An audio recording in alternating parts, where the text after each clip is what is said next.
endroits les plus hantés de la planète. Bon, sur ce, aujourd'hui on va parler du Queen Mary, c'est un des endroits les plus hantés de la planète. Bon, si tu ne le connais pas, je t'annonce dessus de la couleur, c'est un bateau qui a la réputation d'être le plus hanté du monde. Mais avant tout, on va décrocher la cloche de notification et on va s'abonner, on va liker ma vidéo. Parce que sinon les vieux démons du Queen Mary vont venir hanter ta maison. Allez bon, je plaisante et tout ça, on va se lasser dans l'histoire, prends tes valises et pars avec moi, on va faire une croisière assez spéciale.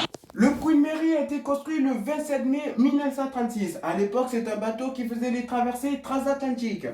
Il reliait la France à New York et l'Angleterre à New York. Il a fait plus de 1001 traversées dans l'Atlantique Nord. C'est quelque chose de énorme. Et que ces deux tailles de plus, il dépassait la Tour Eiffel. Et ça faisait de lui un giga palace flottant sur l'eau. Le Queen Mary a pris sa retraite en 1965. La compagnie Walt Disney a voulu tenter de le racheter pour en faire un parc d'attractions. Mais malheureusement, le projet n'a pas vu le jour. Et ce fut la ville de Long Beach qui l'a acheté 15 millions de dollars. Le Queen Mary est maintenant amarré dans le port à Long Beach et il a été restauré en hôtel et restaurant. C'est-à-dire qu'on peut manger dessus, on peut dormir dessus et il y a même des spectacles en lien avec le paranormal.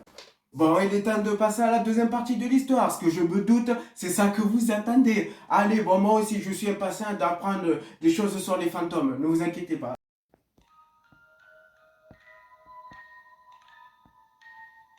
La salle des machines a connu un jour très tragique.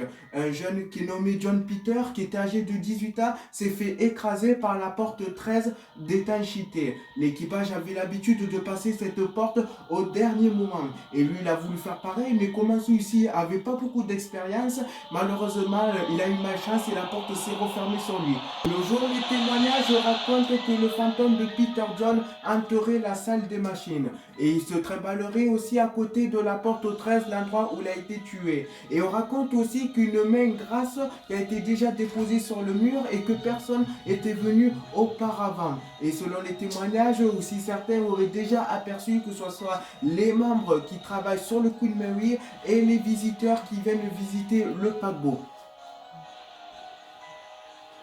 En deuxième, ce sont les légendes de la piscine. On raconte qu'une petite fille nommée Little Jackie qui s'est noyée en 1952 dans la piscine de première classe du Queen Mary. Que son fantôme hanterait les alentours de la piscine et qu'il serait déjà été aperçu par les visiteurs et par les membres du Queen Mary. Et aussi on raconte que des pas d'eau à la sortie qui vont directement au vestiaire ont été découvertes et que personne est allé auparavant dans la piscine. Et en plus là je vais vous mettre une photo, comme vous allez plus le constater, la piscine est toute vide. Alors c'est vraiment très mystérieux, mais bon.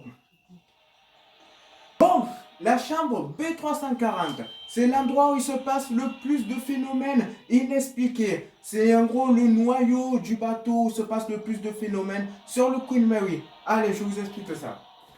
Une des histoires de la chambre B340 raconte qu'un homme qui serait devenu fou lors d'une traversée serait attaqué à plusieurs membres de l'équipage et aussi à des passagers. Il se fut capturé et on l'a enfermé dans la chambre B340. Et l'histoire raconte qu'en fait, apparemment, l'homme il aurait crié, tapé à la porte pour dire au genre qu'il y avait quelqu'un qui voulait le tuer. Bon, le garde, il a complètement ignoré. Et dès son arrivée à New York, le bateau, la police est montée pour venir arrêter l'homme. Et dès qu'ils ont ouvert la porte, ils sont tombés sur quelque chose de horrible. Le gars s'est fait massacrer en deux et que pourtant, il n'y avait personne durant le séjour où il était enfermé. C'est quand même assez mystérieusement. Après, il y a encore plusieurs légendes sur cette chambre B340, mais ça reste quand même le noyau du paranormal du Queen Mary. Alors, ce qui concerne Halloween et les parcs d'attractions, le Queen Mary